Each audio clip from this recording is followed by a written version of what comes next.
بسم الله الرحمن الرحيم. الحمد لله رب العالمين، والصلاة والسلام على رسول الله نبينا محمد صلى الله عليه وآله وسلم، وبعد.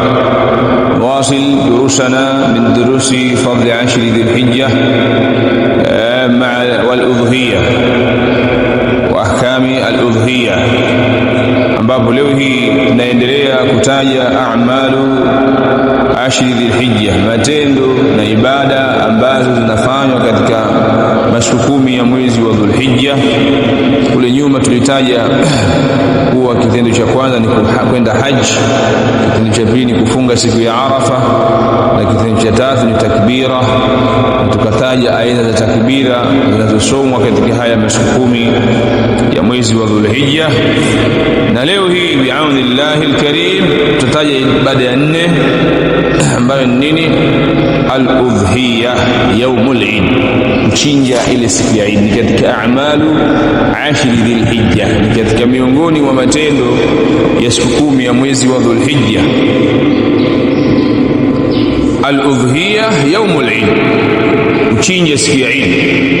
فعن أنس رضي الله عنه قال، بس imepokewa kutoka kwa Anas, Allah amridhie, amesema ضحى النبي صلى الله عليه وسلم, alichinja mtume alayhi salatu wassalam bikabshaini amlahaini, kondoo wawili.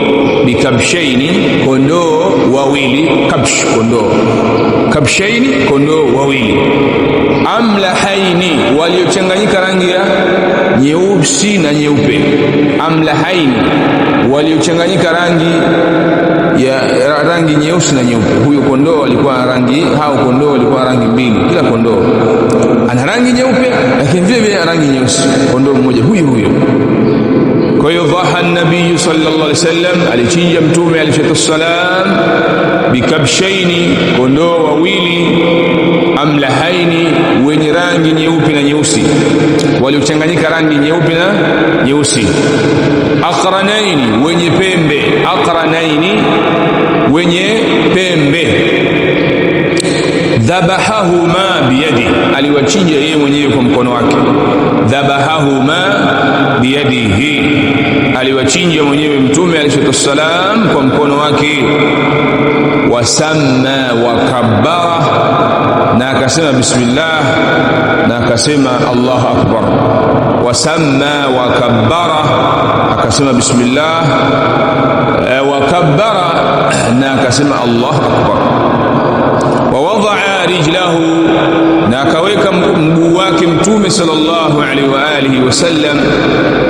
Wa wadaa rijlahu, na akaweka mtume wa Allah mguu wake ala sifahihima, ala sifahihima. Mtume alayhi salam aliweka mguu wake juu ya shingo zao hao kondoo wawili mle wakati kumchinja. Mtume sallam aliweka mguu wake juu ya shingo ya nani? Kondoo. Kwa hiyo wawadha rijlahu, na akaweka mguu wake ala sifahihima, juu ya pande ya juu ya shingo yake, juu ya pande za shingo zao, juu ya pande za shingo zao. Wazi? طيب. رواه البخاري ومسلم. والصفحة, na safha iliyotumika hapo, hiya janibul unuq, ni upande wa juu wa shingo ya mnyama. Kishamlaza ile sehemu ya juu ya shingo inaitwa nini? As-safhatu. As-safhatu, was-safhatu. Kwa hiyo hadithi hii kwa ujumla wake imetutajia sisi kaifiyatu al-udhiya, namna ya kuchinja mnyama, namna ya kuchinja mnyama ala minhaji nabii sallallahu alaihi wa alihi wasallam, juu ya njia ya mtume alayhi salatu wassalam. Al-udhiya, al-udhiya tusamu ametajabu al-udhiyatu yaumul Eid. Neno al-udhiya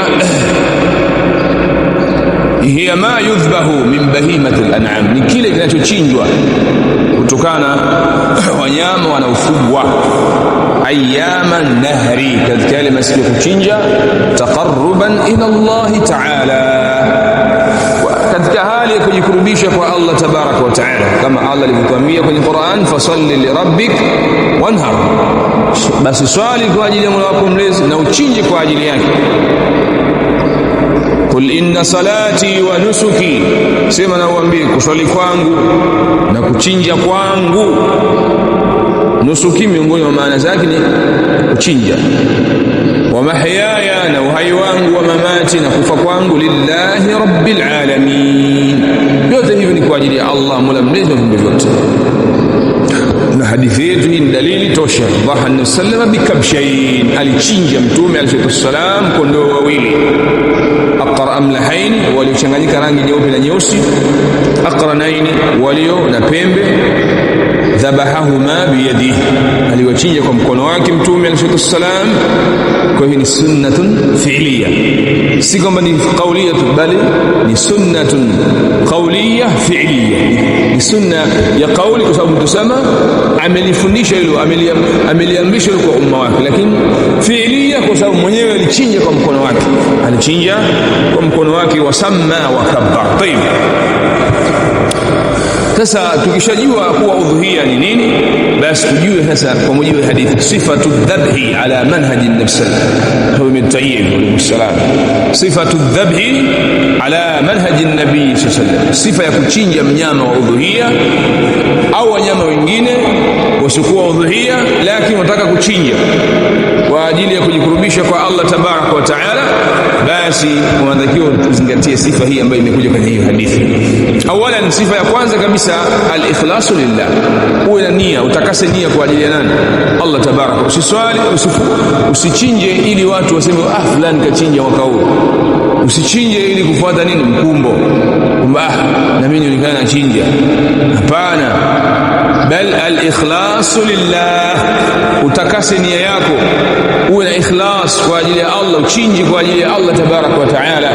Ndio maana Allah akasema fasalli lirabbik wanhar, lirabbik ay li ajli rabbik, swali kwa ajili ya Mola wako mlezi na uchinje kwa ajili yake, na uchinje kwa ajili yake.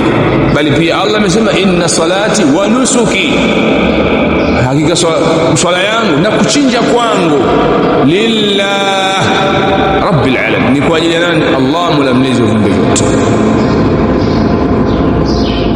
la sharika lahu, hana mshirika na yeyote, mimi nachinja kwa ajili yake tu basi. Hiyo ni namna ya kwanza ya kuchinja katika njia ya mtume sallallahu alayhi wasallam. Thaniyan, at-tasmiyatu wat-takbir, ule wakati wa kuchinja unatakiwa ulete tasmiya na takbir. Tasmiya kusema bismillah, takbir ni kusema Allahu akbar, Allahu akbar. Hiyo ndio sunna inavyotuambia. Kwa hiyo utasema wakati wa kuchinja bismillah wallahu akbar, bismillah wallahu akbar, kwa sababu hadithi inatuambia hivyo. Wa mtume alisema Anas bin Malik radhiyallahu ta'ala anhu anatuambia wasamma wa kabbar, alisema bismillah na akasema Allahu akbar. Kwa hiyo utasema bismillah wallahu akbar. Na katika riwaya kumekuja ziada, utasema Allahumma hadha minka walak, Allahumma hadha minka walak. Na ile udhuhia inapendeza uchinje mwenyewe, sio kumwambia mtu nichinjie hapo, inapendeza uchinje mwenyewe, na unachinja mwenyewe utakapojifundisha hivi. Kwa hiyo utasemaje? Bismillah wallahu akbar, kwa jina la Allah, na Allah ni mkubwa, kwa jina la Allah ninachinja, na Allah ni mkubwa. Allahumma hadha minka, ewe Allah, ewe mwabudiwa hapa, huyu mnyama anatokana wewe, wala na ninamchinja kwa ajili yako. Umeelewa? Hiyo ni ziada imekuja katika riwaya nyingine. Kwa dua ya kuchinja unasemaje?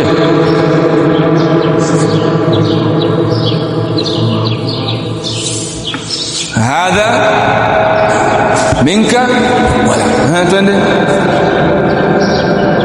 sio bismillahir rahmanir rahim. Bismillah wallahu akbar. Allahumma hadha minka wa lak. Ewe Allah, huyu mnyama anatokana na wewe. Wewe ndio uliyemuumba huyu mnyama, anatokana na wewe. Wala na hapa namchinja kwa ajili yako. Naam.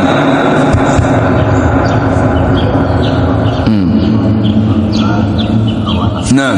Ndio.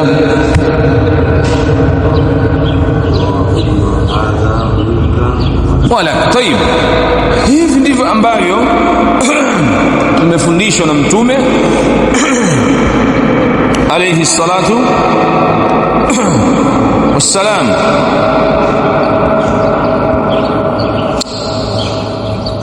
Lakini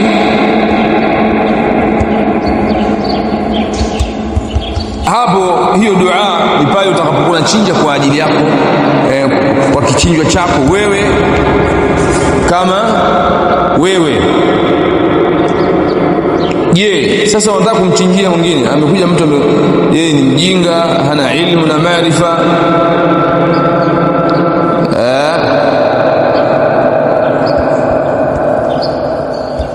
utasemaje?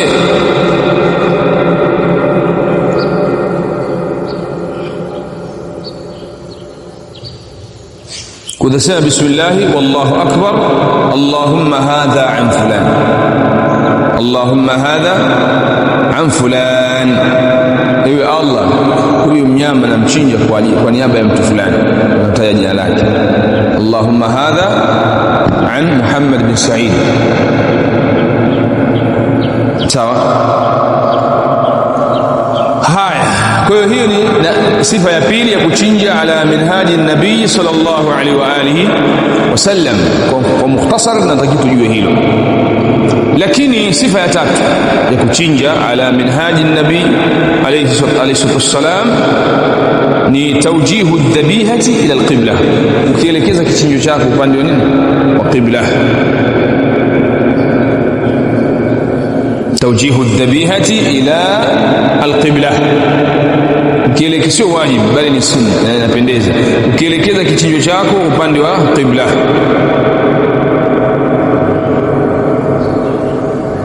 Kama navyotaja baadhi ya salaf wametia karaha, akiwemo Abdullah ibn Umar, wametia karaha mtu kula nyama ambayo imechinjwa lighairi alqibla, wakati imeelekezwa upande usiokuwa nini?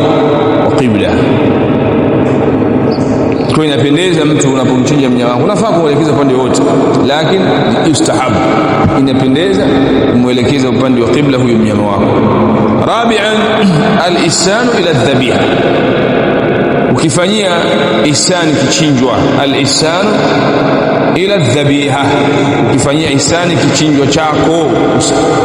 Na baadhi ya watu ni wajeuri sana, anasugua kisu mnyama na anakiona vile kisu, au anakwenda kumshika mnyama mchinje, kisu amekibeba sana muoneshe, au anatumia kisu ambacho ni butu.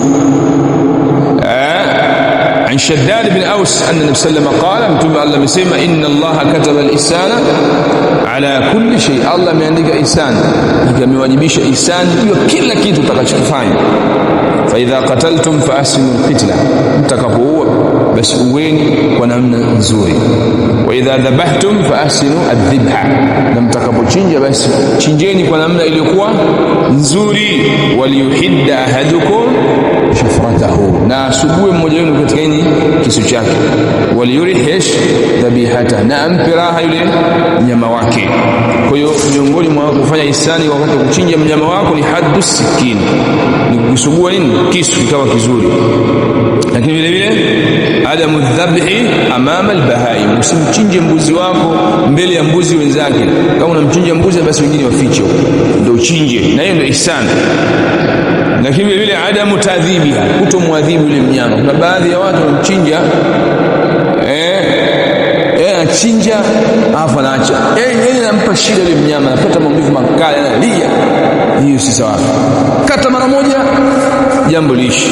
Wazi. Lakini vile al-isra'u fi adh-dhabh, fanya haraka katika kumchinja. Al-isra'u fi adh-dhabh, hiyo ndio namna nini? Al-ihsanu ila adh-dhabiha. Lakini khamisan adh-dhabhu bil yadi al-yumna, uchinje kwa mkono wako wa kulia. mchinje kwa mkono wako wa kulia. Anas bin Malik anatuambia dhabahahuma biyadihi, tusalama aliwachinja hao kondoo wake wawili kwa mkono wake wa kulia.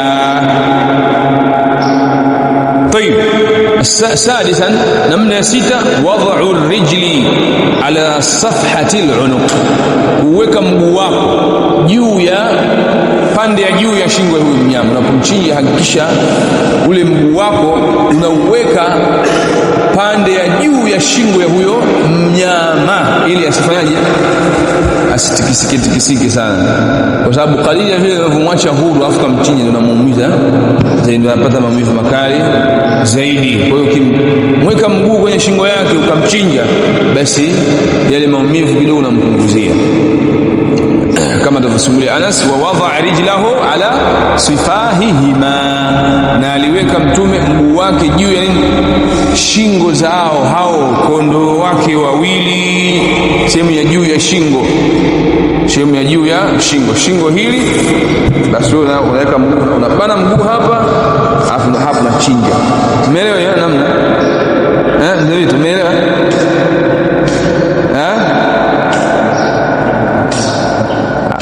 hamna shida yoyote. Mnyama wako si huyo, sema kwamba wewe unachinja mnyama mlala,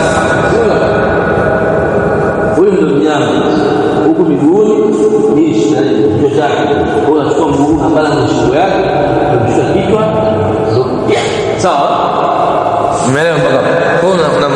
Unamshika hiyo mguu wa kulia, sio mguu wa kushoto, sababu kinani mguu wa kushoto utapata ugumu kuchinja. sawa. طيب lakini sabian ni qat'ul hulqumi wal mari, qat'ul hulqumi wal mari. namna ya saba ya kuchinja ala minhaji nabii alayhi salatu wassalam ni kukata koo wal mari, na njia ile chakula, kukata koo na njia chakula, kukata koo na njia ya chakula.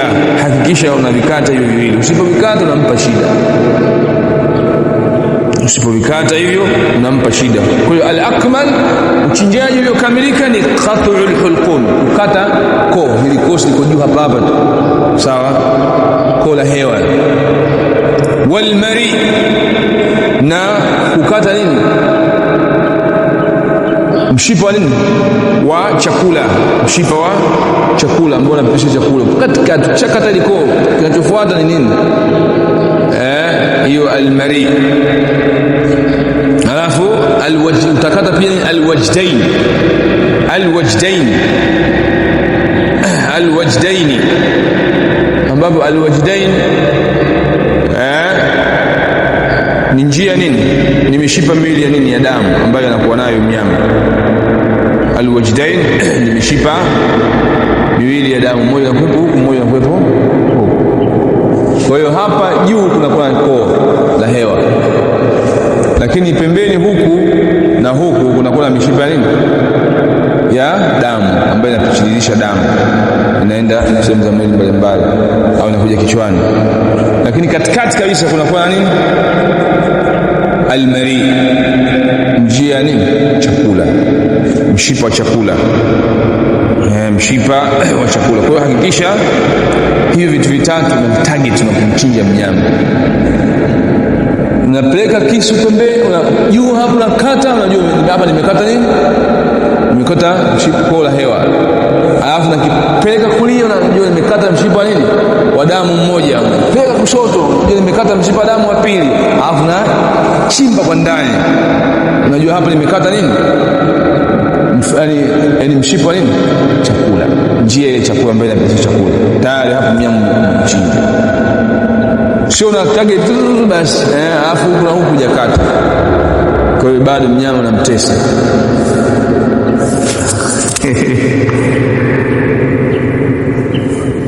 Sawa jamani.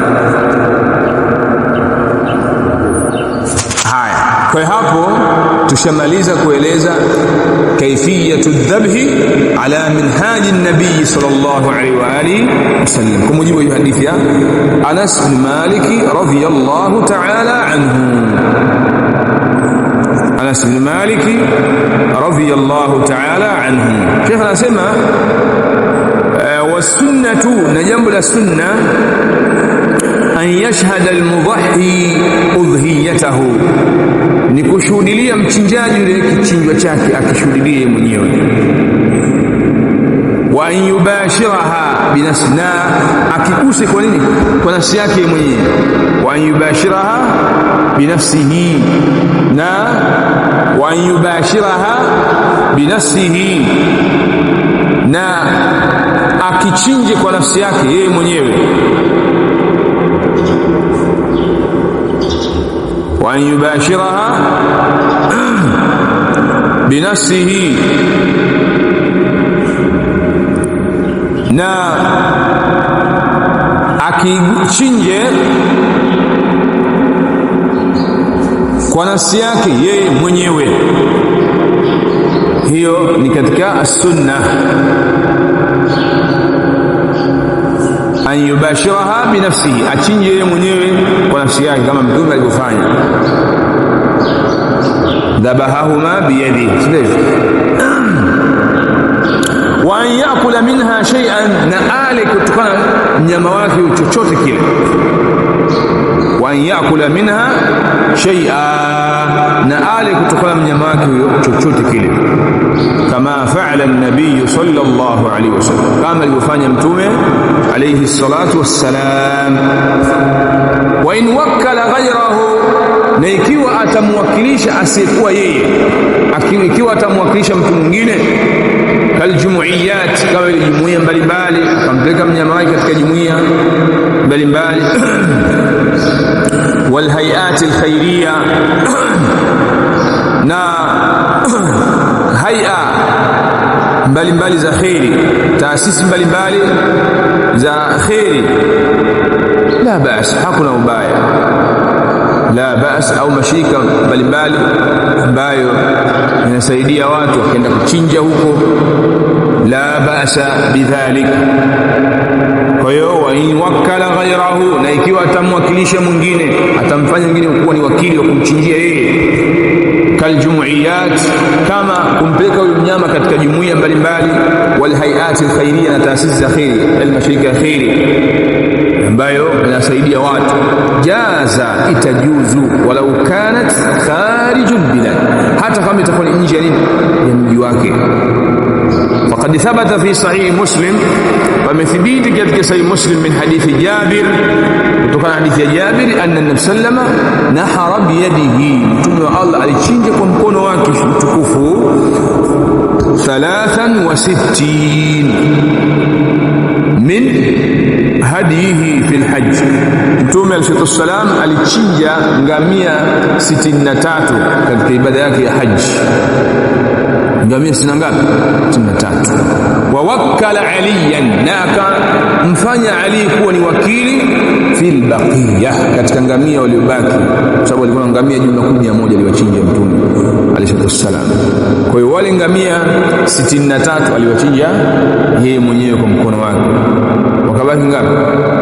37. Hawa akamtuma Ali amchinjie, akamfanya kuwa ndio wakili wake, kana kwamba yeye mwenyewe mkisema kwa miaka 63, kila mwaka mmoja ngamia mmoja. طيب, ولأن الأصل هو الجواز ولا دليل على منعه, na kwa sababu asili ni kujuzu ile jambo na wala hakuna dalili inayozuilia hilo. Kwa hiyo ndio darasa yetu ya leo. Wakati wa asri kama nitakuwepo, tutasoma kiasi cha wanyama wanaofaa, lakini hivi sasa tujue namna ya kuchinja ala minhaji nabii sallallahu alaihi wasallam, ukiwa unazingatia ile mambo ngapi? 7 ambayo tumetaja. Wazi? Jambo la kwanza al-ikhlas. Jambo la pili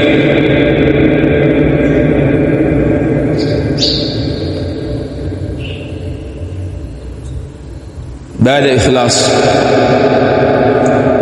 طيب التسمية والتكبير. بسم الله الله أكبر، بسم الله والله أكبر، بسم الله والله أكبر. جنب الأتات tawjihu adh-dhabiha ila al-qibla, kielekeza kichinjwa upande wa qibla. Jambo la 4,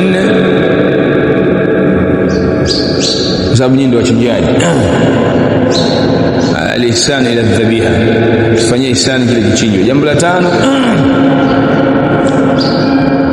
qat'ul hulqumi wal mari, ukata nini, shingo koo la hewa na nini na kola chakula, wal wajdain na nini, mishipa ya damu ndivyo miwili. Jambo la 7 na la mwisho, wada'u الرجل على صفحة الذبيحة, weka mguu wako juu ya nini, sehemu ya juu ya shingo ya huyo mnyama unayemchinja. Kwa hayo mambo ukizingatia, basi utakuwa umechinja ala manhaji nabii alayhi salatu, kama kwamba mtume ndo anakuelekeza fanya hivi, fanya hivi kwa mbele yako. Tadhbah kaanna an sallama amamak, unachinja kana kwamba mtume yuko mbele yako, haubahatishi. وفق الله الجميع، وصلى الله على نبينا محمد وعلى آله وصحبه أجمعين.